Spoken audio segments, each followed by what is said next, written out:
નમસ્તે audience, very warm welcome to you all. આપણે જોઈ રહ્યા છીએ class 6 social science chapter number 15 જે છે આપણે જોઈ રહ્યા હતા, જેની થીમ છે સરકાર એટલે કે ગવર્મેન્ટ. આ ચેપ્ટરના ઘણા બધા લેક્ચર્સ, ઘણા બધા પાર્ટ જે છે એ અપલોડ થઈ ચૂક્યા છે આપણી ચેનલ પર. તો તમે ચેનલની વિઝિટ કરી અને ખાસ કરીને પ્લેલિસ્ટ સેક્શનમાં જશો તો તમને બધા જે ક્લાસ 6ની આખી એક પ્લેલિસ્ટ બનાવેલી છે, તો એમાં તમને ઇઝીલી બધા જ ચેપ્ટર જે છે એ ટોપિક વાઇઝ ટોપિક તમને અવેલેબલ થઈ રહેશે, તો તમને જોવામાં પણ ઇઝી રહેશે.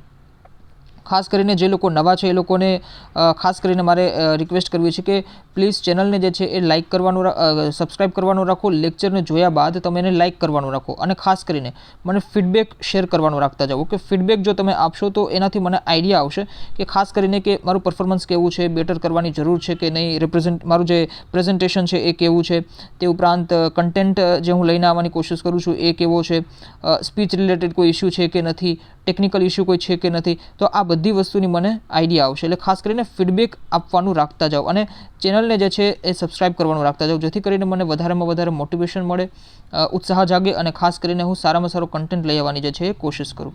તે ઉપરાંત લેક્ચરને લાઇક કરવાનું રાખતા જાઓ અને તમારા ફ્રેન્ડ્સ સાથે શેર કરવાનું રાખતા જાઓ. આપણે ઘણી બધી વસ્તુઓ શેર કરતા હોઈએ છીએ ફ્રેન્ડ્સ જોડે, લાઈક મતલબ જે વેબ સિરીઝ હોય છે અલગ અલગ, તે ઉપરાંત મૂવીઝની લિંક હોય છે. આ બધી વસ્તુ આપણે ફ્રેન્ડ્સ જોડે જે છે શેર કરતા હોય છે. તો સારી વસ્તુ પણ આપણે શેર કરવાની રાખવી જોઈએ. ઠીક છે, કે કોઈ પણ પ્રકાર આપણને સારા લેક્ચર્સ મળી ગયા તો એને પણ આપણે ફ્રેન્ડ્સ જોડે શેર કરવા જોઈએ, જેથી કરીને તમારા ફ્રેન્ડ્સ પણ તમને થેન્ક યુ કહેશે. ઓકે, અને કોન્સેપ્ટ ક્લિયરિટી બધામાં આવશે તો એક રીતે સારું જ છે ને, એમાં કોઈ ખોટું તો છે નહીં, બરાબર છે. એટલા માટે ખાસ કરીને જે ચેનલ જે છે એને શેર કરવાનું રાખતા જાઓ.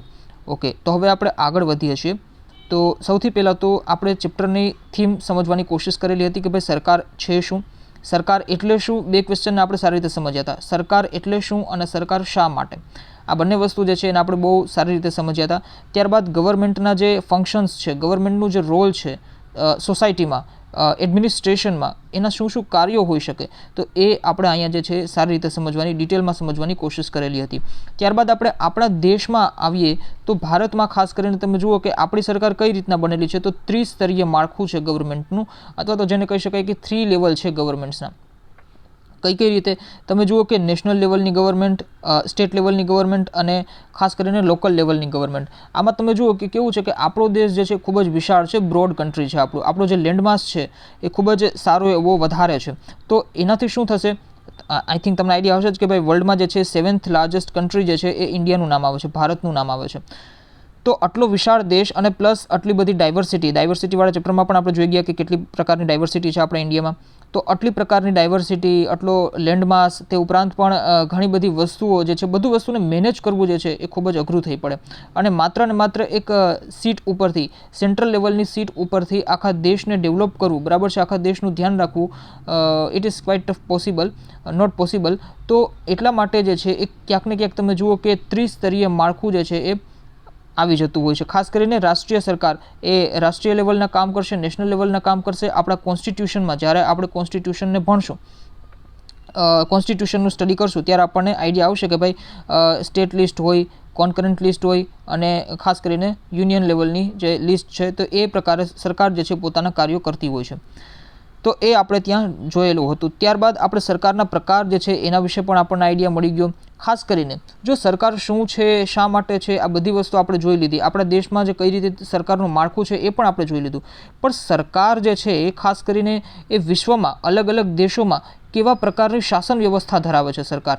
ઓકે, ક્યાંક તમે જુઓ કે રાજા પણ હોઈ શકે, ક્યાંક આપણી જેમ ડેમોક્રેસી પણ હોઈ શકે, લોકશાહી પણ હોઈ શકે. તો ક્યાંક તમે જુઓ કે જે સામ્યવાદી સરકાર, જેને કહેવાય કે કોમ્યુનિઝમ પણ હોઈ શકે. તો આ બધી વસ્તુ જે છે એ અલગ અલગ મેં તમને સારી રીતે અલગ પાર્ટ્સમાં જે છે એ સમજાવવાની કોશિશ કરેલી હતી. અને ખાસ કરીને સામ્યવાદી સરકાર વિશે તો આપણે ખૂબ ડિટેલમાં જોયું હતું. કાર્લ માર્ક્સની થિયોરી જે છે એને પણ મેં સમજાવવાની તમને કોશિશ કરેલી હતી કોમ્યુનિઝમની, જેથી કરીને આ તમારી ટેક્સ્ટબુકમાં કોઈ પણ વસ્તુ નથી આપેલી. ઓકે, કોમ્યુનિઝમ શું છે, કાર્લ માર્ક્સ, આ કોઈ પણ વસ્તુ ટેક્સ્ટબુકમાં જો તમે વાંચશો તો ક્યાંક તમને સમજાશે નહીં, કેમ કે આ વસ્તુ ઘણા બધા લોકોની મતલબ જનરલી ક્વેશ્ચન હોય છે કે ભાઈ સામ્યવાદી સરકાર એટલે શું, લોકશાહી સરકાર જે, એ તો ખબર પડી જાય, કેમ કે આપણો દેશ પણ ડેમોક્રેસીમાં જ છે. રાજાશાહી સરકાર વિશે પણ ક્યાંક ને ક્યાંક તમને આઈડિયા હોય, ભલે ડિટેલમાં ન હોય પણ આઈડિયા તો હોય. પણ સામ્યવાદી સરકાર વિશે જે છે એટલો બધો આઈડિયા હોતો નથી. તો એના માટે મેં અલગથી એક સેપરેટ લેક્ચર જ બનાવેલો હતો. જે લોકો એ લેક્ચર નથી જોયો, પાછળનો પાર્ટ નથી જોયો, તો એ લોકો પાછળનો પાર્ટ જોઈ લે. મેં કીધું એમ કે ભાઈ ડિસ્ક્રિપ્શનમાં તમને લિંક પણ મળી જશે, વિડીયોની લિંક પણ મળી જશે, પ્લેલિસ્ટની લિંક પણ મળી જશે, તો તમે જોઈ શકો છો. અને ખાસ કરીને આ વસ્તુ જે છે એને મિસ બિલકુલ ન કરતા સામ્યવાદી સરકારને, કેમ કે બહુ સારી રીતે મેં સમજાવવાની કોશિશ કરી છે. એટલે અને ક્યાંક ને ક્યાંક તમે જુઓ કે લેક્ચર જે છે એને સ્કીપ કરતાં કરતાં પણ બિલકુલ ન જુઓ. એનું રીઝન છે કે લેક્ચરને સ્કીપ કરતાં કરતાં જોશો તો તમારા કોન્સેપ્ટ છે એ ક્યાંક ને ક્યાંક વચ્ચેથી છૂટી જતા હોય છે. ઓકે, એટલે તમને આઈડિયા નહીં આવે કે કઈ રીતે જે છે એ આ વસ્તુ બધી મેનેજ થતી હોય છે, પોસિબલ હોય છે. તો એ વસ્તુનો તમને આઈડિયા નહીં આવે. ઓકે, તો હવે અત્યાર સુધી આપણે આ બધી વસ્તુ જોયું. ઓકે, સો ઓકે ટુડે આજે okay what we are going to study in today's topic, લોકશાહીના મૂલ્યો. ખાસ કરીને આ ટોપિક પણ એટલો જ ઇમ્પોર્ટન્ટ રોલ પ્લે કર્યો છે. લોકશાહીના મૂલ્યો અને સરકાર અને કાયદો એ બંને વચ્ચે રિલેશનશિપ શું છે, સંબંધો શું છે, એને આપણે અહીંયા સમજવાની કોશિશ કરશું. તમે જુઓ કે આપણે અત્યારે જો ઇન્ડિયાની ગવર્મેન્ટ ડેમોક્રેટિક ગવર્મેન્ટ છે એ આપણે પાછળ આપણે જોઈ ગયા, બરાબર છે કે ભાઈ ભારતમાં અત્યારે ડેમોક્રેસી ચાલે છે. તો ભારતમાં જો અત્યારે ડેમોક્રેસી ચાલે છે, એટલે કે ભારતની ગવર્મેન્ટ સરકાર જે છે એ લોકશાહી લોકતાંત્રિક સરકાર છે, તો શું એવા એલિમેન્ટ્સ છે કે જે ડેમોક્રેટિક ગવર્મેન્ટને જેને કહી શકાય કે રિપ્રેઝેન્ટ કરતી હોય ભારતમાં? એ આપણે એનો આન્સર આપણે હમણાં જોઈએ છીએ કે ભાઈ હા છે કે નથી. મતલબ મારો કહેવાનો મતલબ શું છે કે ભાઈ જે ડેમોક્રેટિક ગવર્મેન્ટ છે, લોકતાંત્રિક સરકાર છે, એના ફીચર્સ શું હોઈ શકે એને હું તમને આ સમજાવવાની કોશિશ કરીશ. ખાસ કરીને કોઈ પણ સરકારી વ્યવસ્થા હોય, બરાબર છે, મેં તમને કીધું એમ રાજાશાહી હોઈ શકે, સામ્યવાદી, લોકશાહી, અનેક પ્રકારો પણ હોય છે. પણ અહીંયા તમારી ટેક્સ્ટબુકમાં 3 જ આપેલા છે, એટલા માટે મેં તમને એ રીતે સમજાવવાની કોશિશ કરી. પણ કોઈ પણ શાસન વ્યવસ્થા હોય તો એના ફીચર્સ જોવા જે છે ખૂબ જ જરૂરી છે. અને અત્યારે આપણે લોકશાહીના મૂલ્યો જોઈએ છીએ, એટલે કે ખાસ કરીને લોકશાહી શાસન વ્યવસ્થામાં ક્વેશ્ચન જ મેં તમને એ રીતે કરેલો છે કે આપણી અત્યારે વર્તમાનની જે ગવર્મેન્ટ છે, ડેમોક્રેટિક ગવર્મેન્ટ, શું એ લોકશાહીના એલિમેન્ટ્સને, ડેમોક્રેસીના એલિમેન્ટ્સને શું એ રિપ્રેઝેન્ટ કરે છે કે નથી કરતી? ઓકે, તો એને આપણે સમજવાની કોશિશ કરીએ. સૌથી પહેલાં તો લોકશાહીમાં જે સરકાર હોય છે એનું મેઇન એમ શું હોય? ઓકે, એનો મેઇન ધ્યેય જેને કહી શકાય ધ્યેય જે છે, ધ્યેય, તો ધ્યેય શું હોઈ શકે? તો એનો ધ્યેય જે છે લોકોની સુખાકારી હોઈ શકે. શું હોઈ શકે? લોકોની સુખાકારી, બરાબર છે. કેમ કે આપણે જોયું કે લોકશાહી સરકાર છે એ લોકોમાંથી જ બનતી હોય છે, લોકો જ એને જે છે એ બનાવતી હોય છે. આ સરકાર લોકોમાંથી જ કોઈ પણ વ્યક્તિ જે છે એ ઇલેક્ટ થશે, ચૂંટાશે, અને એ જ વ્યક્તિ એ તમામ લોકો માટે કામ કરશે. બસ આટલો જ લોકશાહીનો મતલબ છે. એટલે જ કહેવાય છે લોકોનું શાસન. લોકશાહી એટલે લોકોનું શાસન. લોકશાહીમાં જે સરકાર છે એને પાવર ક્યાંથી મળે છે? તો કે ભાઈ જનતા તરફથી, લોકો તરફથી. ઓકે, હવે તમને જો સમજો કે સુખાકારી, બરાબર છે. સુખાકારીનો મતલબ શું છે? આપણે એમ કહીએ સુખાકારી. હકીકતમાં સુખાકારીનો મતલબ શું છે? તમારે આ ફીચર જે છે એ નોટ કરવા હોય તમારી ટેક્સ્ટબુકમાં તો તમે કરી શકો છો. તમે સમજો કે એજ્યુકેશન, બરાબર છે, એજ્યુકેશન એ ખૂબ જ ઇમ્પોર્ટન્ટ ફીચર છે સુખાકારી માટેનું. શિક્ષા જો નહીં હોય તો લોકોમાં જાગૃતિ નહીં આવે, અવેરનેસ નહીં આવે. ખાસ કરીને તમે જુઓ કે શિક્ષા દ્વારા લોકો બિઝનેસ કરતા હોય, જોબ કરતા હોય, એ બધી વસ્તુઓ આર્ટ એન્ડ ક્રાફ્ટ્સમાં આગળ વધતા હોય, તો આ બધી વસ્તુઓ જે છે એ નહીં થઈ શકે. ઓકે, મતલબ જેને કહી શકાય કે શિક્ષા એક એવી વસ્તુ છે કે શિક્ષા મતલબ પાયો છે, બેઝ છે. સુખાકારીનો પાયો જો તમારે કહેવો હોય તો શિક્ષા છે. ભલે આપણે ગમે એટલું કહીએ બેરોજગારી, તે ઉપરાંત ભૂખમરી, ઓકે, આ બધી વસ્તુ બરાબર છે, એની જગ્યાએ છે. પણ જ્યાં સુધી શિક્ષા જે છે એ સ્ટ્રોંગ નહીં હોય, એજ્યુકેશન સ્ટ્રોંગ નહીં હોય, ત્યાં સુધી કોઈ પણ સુખાકારી જે છે એ નહીં આવી શકે. ઓકે, તો એ રીતે. બીજું તમને હું કહું કે ભાઈ હેલ્થ ફેસિલિટીઝ સારી હોવી જોઈએ, સ્વાસ્થ્ય જેને કહી શકાય, બરાબર છે. હેલ્થ ફેસિલિટીઝ જે છે એ પણ સારી હોવી જોઈએ, તો એ પણ સુખાકારીનો એક પાર્ટ છે. તે ઉપરાંત નો હંગર, ઓકે, જેને કહી શકો નો હંગર એટલે કે ખાસ કરીને તમે જુઓ કે સમાજમાં ભૂખમરો ન હોવો જોઈએ. ઓકે, ખાસ કરીને ભૂખમરો.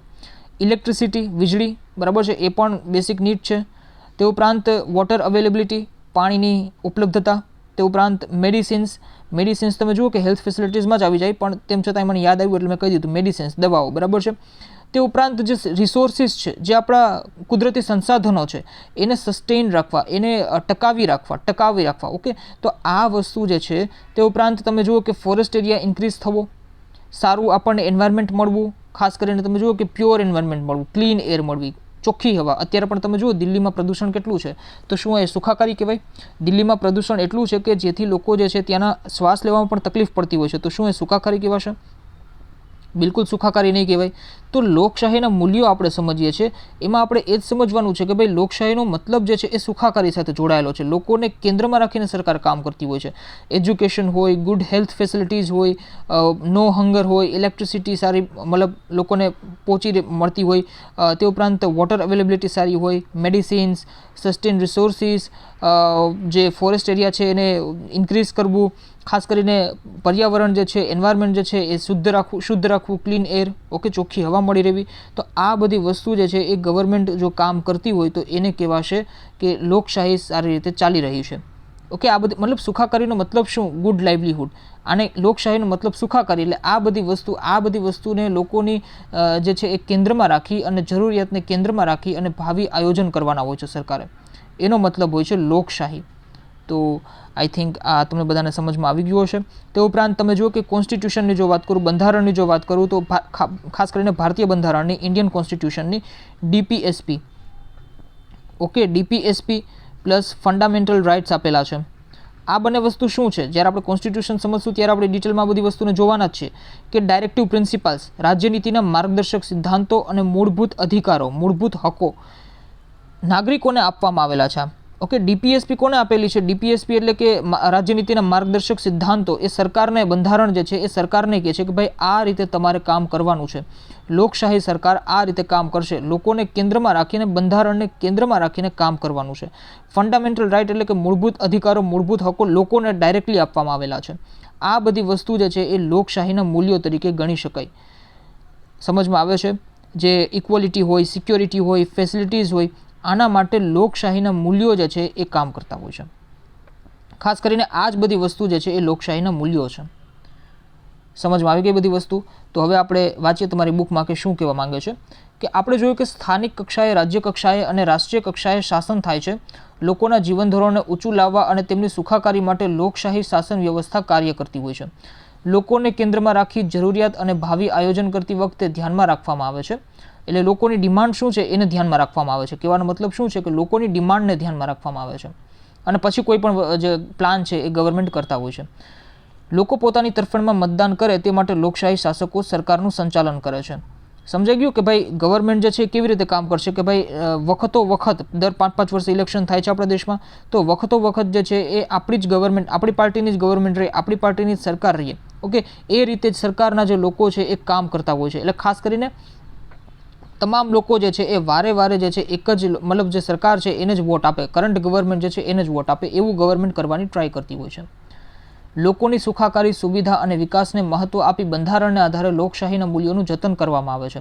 મેં તમને હમણાં જ એક્ઝામ્પલ દીધું, રાજ્યનીતિના માર્ગદર્શક સિદ્ધાંતો, મૂળભૂત અધિકારો, આ બધી વસ્તુ શું છે? તો કે ભાઈ બંધારણને આધારે, ઓકે, એટલે બંધારણને ધ્યાનમાં રાખવાનું છે. લોકોની સુખાકારી હોય, સુવિધા હોય, વિકાસ હોય, એને મહત્વ આપવાનું અને ખાસ કરીને બંધારણને ધ્યાનમાં રાખવાનું. આટલું સિમ્પલ કોન્સેપ્ટ જે છે અહીંયા સમજાવવાની કોશિશ કરેલી છે. સૌને સમાનતા, સુરક્ષા, સુવિધા માટે લોકશાહીના મૂલ્યોને ધ્યાનમાં રાખી આયોજનો અને યોજનાઓને અમલ કરી લોકશાહીના મૂલ્યોનું જતન થાય તે માટે કાર્ય થાય તે જરૂરી છે. તો અહીંયા આપણે આ વસ્તુને જે છે એ સમજવાની કોશિશ કરેલી છે. હવે આપણે જે સમજવાનું છે ખાસ કરીને સરકાર અને કાયદા વચ્ચેનો જે રિલેશન છે એ શું છે એ આપણે સમજવાની કોશિશ કરીએ. ખાસ કરીને તમે જુઓ સરકાર એટલે શું એ તો તમને આઈડિયા આવી જ ગયો હશે. કાયદો એટલે શું એ પણ તમને આઈડિયા હશે, પણ જો ન હોય તો હું તમને કહી દઉં. માની લ્યો કાયદો એટલે શું? તો કે માની લ્યો કે જે ચૂંટાઈને આવે છે તમામ નેતાઓ, બરાબર છે, મતલબ માની લ્યો કે 100 જણા છે, 100 જણામાંથી માની લ્યો કે 10 જણા જે છે એ ઇલેક્ટ થઈને આવે છે, તો અહીંયા 90 બચશે.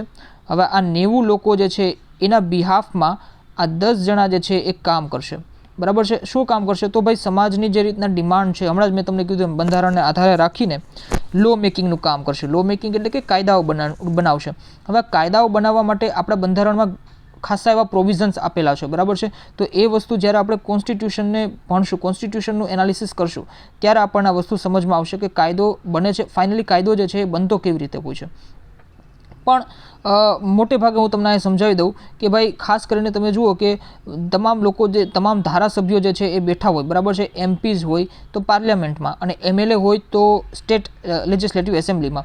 આ વસ્તુ શું છે એ નથી આઈડિયા આવતો તો કાંઈ વાંધો નહીં. તમારે માત્ર અત્યારે એટલું જ યાદ રાખવાનું છે કે માની લો કે કોઈ પણ એક ઓર્ગેનાઇઝેશન છે, કોઈ પણ એક સંસ્થા છે, ત્યાં તમામ જે ચૂંટાયેલા લોકો જે છે એ આવીને બેઠા હોય છે રાઉન્ડમાં, ઓકે, રાઉન્ડમાં આ રીતે, અને એ બધા ડિસ્કસ કરતા હોય છે કોઈ પણ એક ટોપિક ઉપર, અને કોઈ પણ એક ટોપિક ઉપર ડિસ્કસ કર્યા બાદ બધા જે રીતના ડિસિઝન લે એવા મેજોરિટીથી જે છે એ કોઈ પણ વસ્તુ રૂલ્સ અથવા રેગ્યુલેશનને ઇમ્પ્લિમેન્ટ કરવું કે ન કરવું, અને માની લો કે કરવું છે, આ રૂલ્સ આપણે બનાવવો છે, તો એ રૂલ્સ બધા ફાઇનલી બધા ભેગા મળીને બનાવી દેતા હોય છે કે આ પ્રકારનો રૂલ બની જશે, અને એ રૂલ એટલે કે કાયદો, ઓકે, લો બની જશે.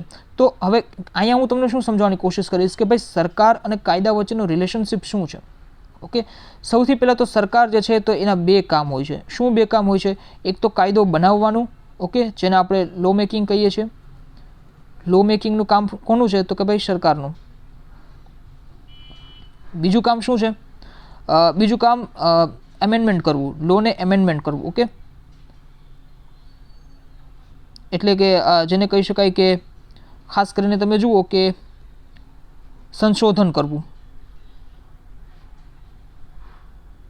બરાબર છે, કાયદાનું સંશોધન કરવું. સંશોધન કરવું એટલે કઈ રીતે?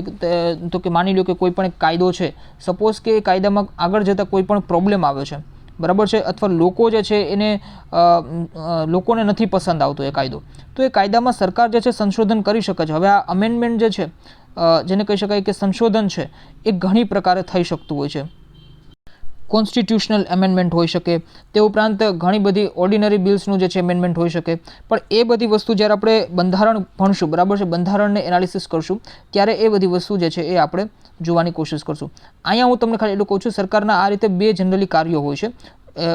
લો મેકિંગનું કાર્ય એટલે કે કાયદાને બનાવવાનું કાર્ય, અને કાયદામાં સંશોધન કરવાનું કામ, બરાબર છે. કાયદામાં સંશોધન ત્યારે જ થાય જ્યારે લોકોને ગમતું નથી, બરાબર છે, લોકોને એમ લાગે કે ભાઈ ગવર્મેન્ટની ભૂલ છે, અથવા તો આ કાયદો જે છે એ બનવો ન જોઈએ, તો આવી બધી સિચ્યુએશનમાં તમે જુઓ કે કાયદાનું જે છે એ અમેન્ડમેન્ટ થતું હોય છે, સંશોધન થતું હોય છે. તે ઉપરાંત વચ્ચે એક જેને કહી શકાય કે એક ઓર્ગેનાઇઝેશન આવે છે, શું કહેશું એને? જ્યુડિશરી, ઓકે, જેને કહી શકાય ન્યાયાલય. આ જે ન્યાયાલય છે, આ ન્યાયાલય જે છે એ પણ સારો એવો રોલ પ્લે કરે છે કાયદામાં. તમે જુઓ કે આ જે છે ન્યાયાલય એ ઇન્ટરફિયર કરશે જ્યારે ગવર્મેન્ટનો કોઈ પણ લો બનતો હોય, મતલબ લો બની જાય છે, ત્યારબાદ લોકો જે છે એને નથી ગમતું, તો લોકો ક્યાં જશે? તો કે ભાઈ ક્યાં જશે? તો કે ભાઈ કોર્ટમાં જશે, જ્યુડિશરી પાસે જશે. તો ત્યાં જે છે એ ન્યાયાલય જે છે એ ઇન્ટરફિયર કરશે સરકારના મામલામાં.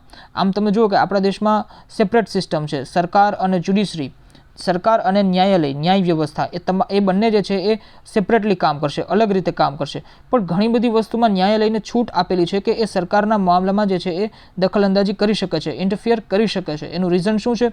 નહીંતર પછી સરકાર જે છે એ તાનાશાહી એટલે કે જેને કહી શકાય ડિક્ટેટરશીપમાં આવી જશે. ન્યાયતંત્ર જે છે એ ખૂબ જ ઇમ્પોર્ટન્ટ હોય છે, અને ખાસ કરીને જેમ જેમ તમે હાયર સ્ટાન્ડર્ડમાં જશો, કોન્સ્ટિટ્યુશનને ભણશો, તો તમને આઈડિયા આવી જશે કે ન્યાયાલય જે છે એનું મહત્ત્વ શું છે. તો જો લોકોને પસંદ નથી આવતું કોઈ પણ કામ, લોકોનો મૂળભૂત અધિકાર જે છે એનું ક્યાંક ને ક્યાંક તમે જુઓ કે વાયલન્સ થતું હોય, વાયલેટ થતા હોય, અને ખાસ કરીને હનન થતા હોય મૂળભૂત અધિકારો, મૂળભૂત હકો, તો લોકો ક્યાં જશે? તો કે ભાઈ કોર્ટમાં જશે, જ્યુડિશરી પાસે જશે, અને ન્યાયાલય જે છે એ ઇન્ટરફિયર કરશે.